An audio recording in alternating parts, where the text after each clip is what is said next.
Myself Dr. J.D. Ansari and I am a laparoendoscopic surgeon. आज हम discuss करेंगे laparoscopy में टेलीस्कोप के मूवमेंट के बारे में। जब कभी भी हम अपने नेकेड आई से किसी भी ऑब्जेक्ट को देखते हैं तो जो मूवमेंट के रिफ्लेक्स होते हैं वो कुछ यूँ होते हैं कि अगर हमें ऊपर देखना हो तो हम सर को ऊपर करते हैं, नीचे देखना हो तो सर को नीचे करते हैं, दाएं देखना हो तो सर को दाएं करते हैं, और अगर बाएं देखना हो तो हम सर को बाईं तरफ घुमाते हैं। ये नेचुरल रिफ्लेक्स हैं हमारे। जब हम कभी कोई गाड़ी चलाना सीखते हैं, चाहे वो साइकिल हो, चाहे वो बाइक हो, चाहे वो कार हो, तो जब हमें दाहिने साइड मुड़ना होता है तो हम स्टीयरिंग को या हैंडल को दाहिने साइड घुमाते हैं, और जब हमें बाएं साइड मुड़ना होता है तो हम स्टीयरिंग को बाएं साइड घुमाते हैं। लेकिन लैप्रोस्कोपी के दौरान जब हम पेशेंट के इंटरनल ऑर्गन्स को रिजिड टेलीस्कोप की हेल्प से देखते हैं तो ये जो रिफ्लेक्स होते हैं, मूवमेंट के जो रिफ्लेक्स होते हैं, वो टोटली डिफरेंट होते हैं। लैप्रोस्कोपी के दौरान जब हम पेशेंट के इंटरनल ऑर्गन्स को रिजिड इंडोस्कोप की मदद से देखते हैं तो ये जो रिफ्लेक्स होते हैं वो टोटली डिफरेंट होते हैं। यानी अगर हमें लैप्रोस्कोपी के दौरान ऊपर के ऑब्जेक्ट को देखना हो तो हमें स्कोप को नीचे मूव करना पड़ेगा, और अगर हमें नीचे देखना हो तो हमें स्कोप को ऊपर मूव करना पड़ेगा। हमें दाएं देखने के लिए लेफ्ट मूव करना पड़ेगा, और लेफ्ट साइड देखने के लिए हमें राइट मूव करना पड़ेगा। आप देख सकते हैं कि ये जो रिफ्लेक्स हैं वो हमारी नेचुरल रिफ्लेक्स से बिल्कुल ऑपोजिट है। यही वजह है कि जब कोई पहली बार लैप्रोस्कोपी के दौरान इस कैमरा सिस्टम को दिखाता है तो जब उसे ऊपर की चीज़ देखनी होती है तो वो ऊपर मूव करता है, और उसे नीचे विजन जाता हुआ दिखाई देता है तो वो करेक्टिव मूवमेंट करता है, फिर वो मूव नीचे करता है। जब उसे लेफ्ट साइड देखना होता है तो वो लेफ्ट मूव करता है। जब उसे विजन दाहिनी तरफ जाते हुए दिखती है तो वो राइट की तरफ मूव करता है। रिजिड स्कोप से जो भी इमेज बनता है उस इमेज के हर पॉइंट पे आप तीनों एक्सिस ड्रा कर सकते हैं, X axis, Y axis and Z axis. Laparoscopy के दौरान हम रिजिड टेलीस्कोप को इन्हीं तीनों एक्सिस के अलोंग मूव करते हैं किसी भी ऑब्जेक्ट को देखने के लिए। फर्स्ट मूवमेंट जो होता है वो स्ट्रोकार शीथ के अलोंग इन और आउट मूवमेंट होता है। इन मूवमेंट का मतलब जब आप रिजिड टेलीस्कोप को पेशेंट की बॉडी के अंदर इंट्रोड्यूस करते हो, और आउट का मतलब होता है कि जब आप टेलीस्कोप को पेशेंट की बॉडी से विड्रॉ करते हैं। आप किसी भी ऑब्जेक्ट के जितना करीब इस टेलीस्कोप के टिप को ले जाओगे वो इमेज उतनी ही बड़ी दिखाई देगी, और आप किसी भी ऑब्जेक्ट से ये टेलीस्कोप जितना दूर रखेंगे वो ऑब्जेक्ट उतनी ही छोटी दिखाई देगी। इसलिए इन मूवमेंट को जूम इन भी बोलते हैं और आउट मूवमेंट को जूम आउट भी बोलते हैं। In movement and out movement जो होता है जेड एक्सिस के अलोंग होता है,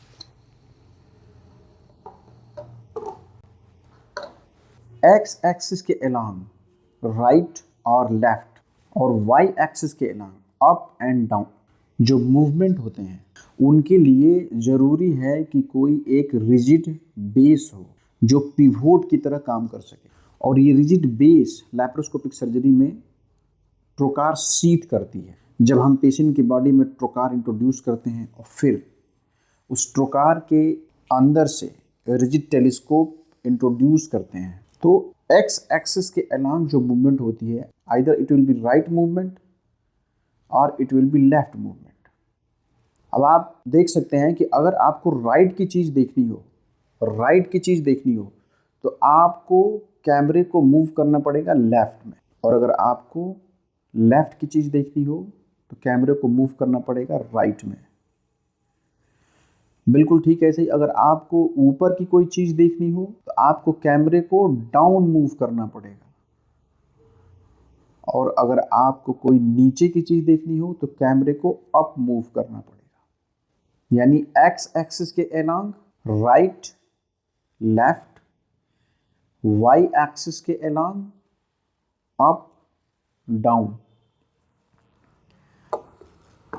ये जितने भी मूवमेंट हैं हमारे जो नेचुरल रिफ्लेक्स होते हैं, जो हम परफॉर्म करते हैं जब किसी ऑब्जेक्ट को नेकेड आई से देखते हैं, उससे टोटली अपोजिट होते हैं जब हम किसी भी ऑब्जेक्ट को रिजिड स्कोप से देखते हैं। जैसे कि मैं पहले ही बता चुका हूं कि लैप्रोस्कोपी में हम जो सबसे ज़्यादा टेलीस्कोप यूज करते हैं वो होता है 30 डिग्री 10 mm का टेलीस्कोप। और 30 डिग्री 10 mm के टेलीस्कोप का जो फील्ड ऑफ विजन होता है वो 0 डिग्री कंपेयर में ज़्यादा होता है। ये एक 0 डिग्री 10 mm रिजिड टेलीस्कोप है जो कैमरा सिस्टम से अटैच है। यह एक 30 डिग्री 10 mm रिजिड टेलीस्कोप है जो कैमरा सिस्टम से अटैच है। अगर हम कैमरा हेड और ऑकुलर फनल के जंक्शन पे क्लॉकवाइज या एंटी क्लॉकवाइज मूव करते हैं तो उससे इमेज पे क्या इफेक्ट पड़ेगा।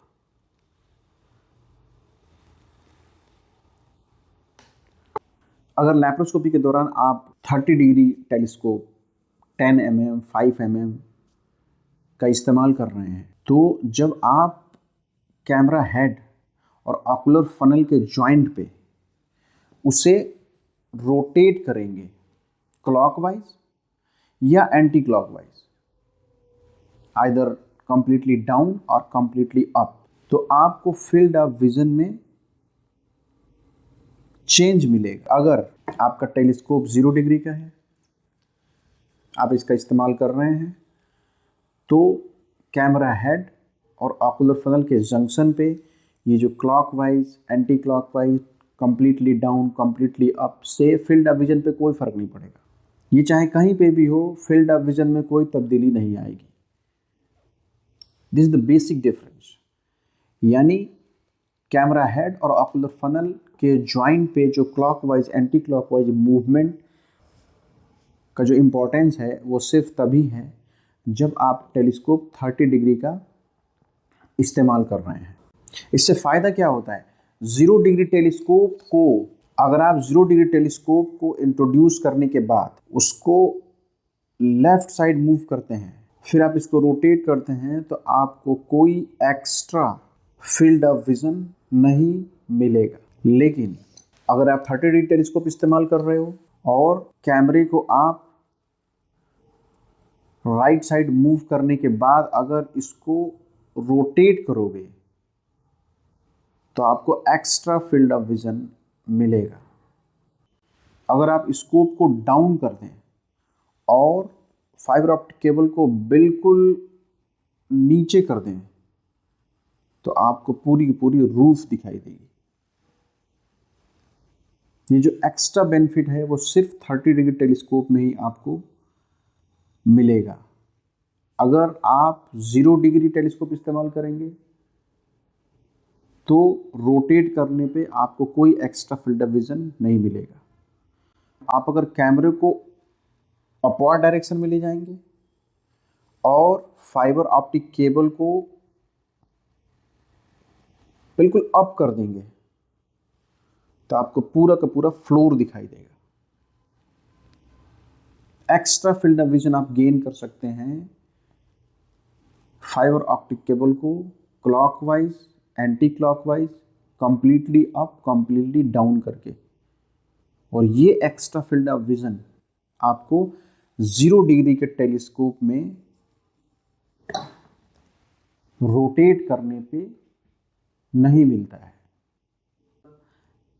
जब कोई भी हम लैप्रोस्कोपी करते हैं उसमें जो मेन मूवमेंट होते हैं वो जेड एक्सिस के along in and out, zoom in zoom out, X axis के along right left and Y axis के अलोंग अप एंड डाउन। और अगर आप 30 डिग्री का टेलीस्कोप इस्तेमाल कर रहे हैं तो कैमरा हेड और ऑकुलर फनल के जंक्शन पे क्लॉकवाइज एंटी क्लॉकवाइज रोटेशन से आप extra field of vision achieve कर सकते हैं। रोटेशन से फ़ायदा क्या होता है, जो एक्स और वाई एक्सिस के बीच की जो फील्ड है उसको आप क्लॉकवाइज एंटी क्लॉकवाइज रोटेट करके 30 डिग्री के टेलीस्कोप की मदद से ईजिली देख सकते हैं एक्स और वाई एक्सिस के बीच के ऑब्जेक्ट को, just only rotating the telescope. But in case of 0 degree आप एक्स और वाई एक्सिस के बीच के ऑब्जेक्ट को रोटेट करके नहीं देख सकते हो, आपको उस एक्सिस के अलोंग मूव करना पड़ेगा, तब जाके आप देख पाओगे।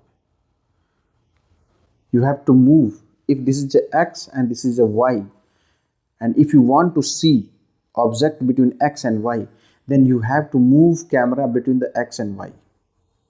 मगर अगर आप 30 डिग्री का टेलीस्कोप इस्तेमाल कर रहे हो तो एक्स और वाई के बीच के ऑब्जेक्ट को अगर देखना हो तो जस्ट आप रोटेट करके भी उन ऑब्जेक्ट्स को देख सकते हो। जरूरी नहीं है कि आप टिल्ट करो कैमरे को उस तरफ। टिल्ट करके आप अगर इसे रोटेट करोगे तो और एक्स्ट्रा फील्ड ऑफ विजन आप गेन करोगे, जबकि 0 डिग्री के टेलीस्कोप में टिल्ट करने के बाद आप रोटेट करके extra field of vision gain नहीं कर सकते। Right, left, up, down and clockwise anti clockwise rotation in case of 30 degree telescope, इन सब से हम किसी भी ऑब्जेक्ट का डिफरेंट एंगल से इमेज ले सकते हैं। इन सारे मूवमेंट का इस्तेमाल हम लैप्रोस्कोपी सर्जरी के दौरान किसी भी ऑब्जेक्ट की इमेज को एक्स वाई प्लेन में वर्टिकल करने के लिए करते हैं, ताकि हम ईजिली ऑपरेशन प्रोसीजर परफॉर्म कर सकें। अगर टेलीस्कोप के जरिए बनी हुई इमेज एक्स वाई प्लेन में टिल्टेड है तो आप इस मूवमेंट से उसे वर्टिकल करते हो। अगर वो टिल्टेड है तो आप इन सारे मूवमेंट से उसे वर्टिकल करते हैं, ताकि सर्जन को सर्जरी करने में आसानी हो सके। इन एंड आउट मूवमेंट से आप जूम करते हो इमेज को, और राइट, लेफ्ट, अप, डाउन और क्लॉकवाइज एंटी क्लॉकवाइज जो मूवमेंट होता है इन केस ऑफ 30 डिग्री टेलीस्कोप, आप जस्ट किसी भी ऑब्जेक्ट के इमेज को एक्स वाई प्लेन में वर्टिकल करने का काम करते हैं। टिल्टेड मूवमेंट, टिल्टेड कोई अगर इमेज हो, if image is tilted you can make it vertical in X Y plane, ताकि सर्जन सर्जरी आसानी से परफॉर्म कर सके। अगर इमेज टिल्ट होने के बजाय रोटेटेड हो, फिर उस रोटेटेड इमेज को हॉरिजॉन्टल कैसे करें? टेलीस्कोप की मदद से आप टिल्टेड इमेज को वर्टिकल एक्स वाई प्लेन में right, left, up, down and clockwise anti clockwise rotation से इफ टेलीस्कोप इज 30 डिग्री कर सकते हैं। बट अगर इमेज रोटेट कर रहा हो, बिल्कुल वर्टिकल इमेज है, एक्स वाई प्लेन में इमेज बिल्कुल वर्टिकल है लेकिन वो रोटेट कर रहा है, image is not in horizontal plane, उसे कैसे करेक्ट करेंगे? उसको करेक्ट करने के लिए जो मूवमेंट होता है वो रिस्ट जॉइंट पे, इस रिस्ट जॉइंट पे अगर आप कैमरा हेड और टेलीस्कोप को रोटेट करेंगे लाइक दिस, तो क्या होगा? जो इमेज है जो रोटेटेड है वो हॉरिजॉन्टल हो जाएगा।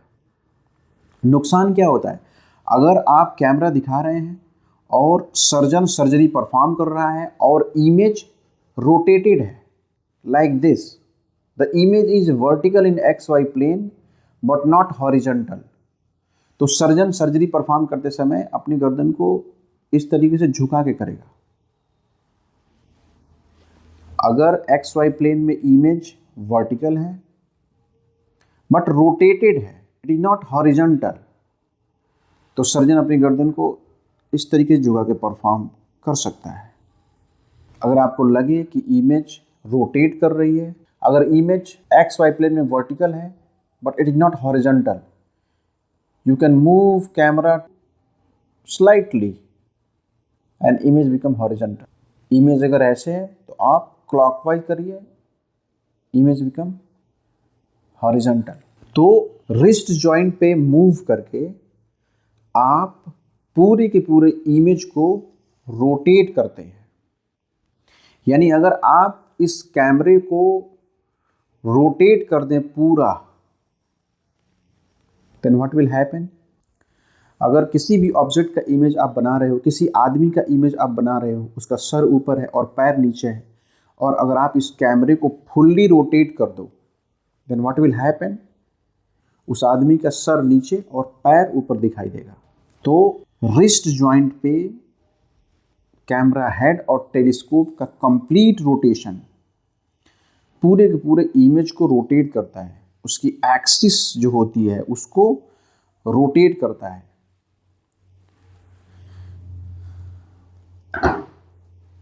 जबकि राइट, लेफ्ट, अप, डाउन और 30 डिग्री टेलीस्कोप केस में क्लॉकवाइज, एंटी क्लॉकवाइज जो मूवमेंट होते हैं वो इमेज को रोटेट नहीं करते हैं, वो सिर्फ ऑब्जेक्ट के इमेज को डिफरेंट डिफरेंट एंगल में बनाते हैं। ये बहुत इंपॉर्टेंट बात है। रिस्ट जॉइंट पे जो मूवमेंट है वो इमेज को सिर्फ हॉरिजॉन्टल करने के लिए करना चाहिए। अननेसेसरी अगर आप कैमरे को रोटेट करोगे, then what will happen, suppose करिए कि अगर ये कॉमन हेपेटिक डक्ट है और ये सिस्टिक डक्ट है, अगर यहाँ पे आके मिल रही है, आपने अगर इसे रोटेट कर दिया तो जो डिफ्रेंशिएशन है एनाटॉमी के अंदर वो डिफिकल्ट हो जाएगा। इसलिए अननेसेसरी कंप्लीट जो कैमरा हेड और टेलीस्कोप को रोटेट नहीं करना है जब भी आप लैप्रोस्कोपी में कैमरा दिखा रहे होते हो, या आपका असिस्टेंट अगर कैमरा दिखा रहा होता है तो उसे इन सारे मूवमेंट के बारे में आपको पहले ही ट्रेन करना है। लैप्रोस्कोपी का एक ड्रॉबैक है कि ये असिस्टेंट डिपेंडेंट सर्जरी है as compare to endoscopic uro surgery and upper GI endoscopy. आप बिना अपने एक्सपर्ट असिस्टेंट के जो कैमरा दिखाता है लैप्रोस्कोपी सर्जरी परफॉर्म नहीं कर सकते। जब हम डमी प्रैक्टिस के दौरान इन सारे मूवमेंट को मल्टीपल टाइम्स परफॉर्म करते हैं तो ये सारे मूवमेंट कॉन्शस लेवल से सब कॉन्शस लेवल और स्पाइनल लेवल पर डेवलप हो जाते हैं। आपके सामने ये दो कैमरा सिस्टम है। एक कैमरे हेड में हमने अटैच किया है 0 डिग्री 10 mm टेलीस्कोप और दूसरे में अटैच किया है 10 mm 30 डिग्री। जब आप 0 डिग्री टेलीस्कोप को यूज करते हो और जब आप इसे क्लॉकवाइज रोटेट करते हो, then there is no change in image। Field of vision में कोई चेंज नहीं है, आप स्क्रीन पे देख सकते हैं, कोई चेंज नहीं, फील्ड ऑफ विजन में कोई चेंज नहीं, ऑलमोस्ट सेम। क्लॉकवाइज रोटेशन चाहे किधर भी कर लो, ऑलमोस्ट इमेज स्टैटिक सेम। लेकिन अगर आप 30 डिग्री टेलीस्कोप इस्तेमाल करते हैं, आप इमेज को देख सकते हैं, जैसे ही आप रोटेट करेंगे इमेज मूव कर रही है, यू कैन सी। जैसे आप कैमरा टेलीस्कोप को इमेज मूव करती है, यू कैन सी। आप बिल्कुल नीचे कर देंगे तो आपको छत दिखाई देगा, आप बिल्कुल ऊपर कर देंगे तो आपको फ्लोर दिखाई देगा।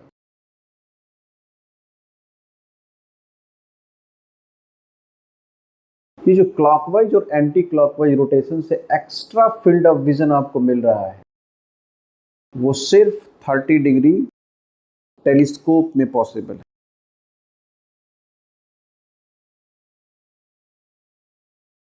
रिस्ट जॉइंट पे कैमरे को अगर रोटेट किया जाए,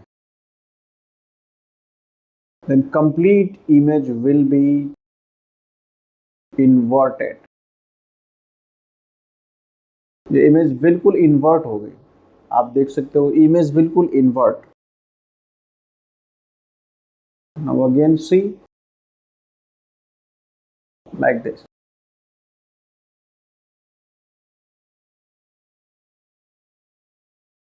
complete image invert,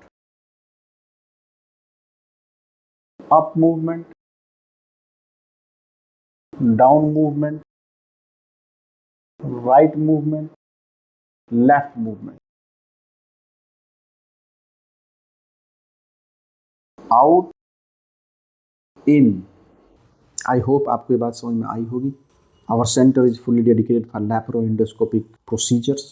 If you want to develop these reflexes at spinal level, you can contact.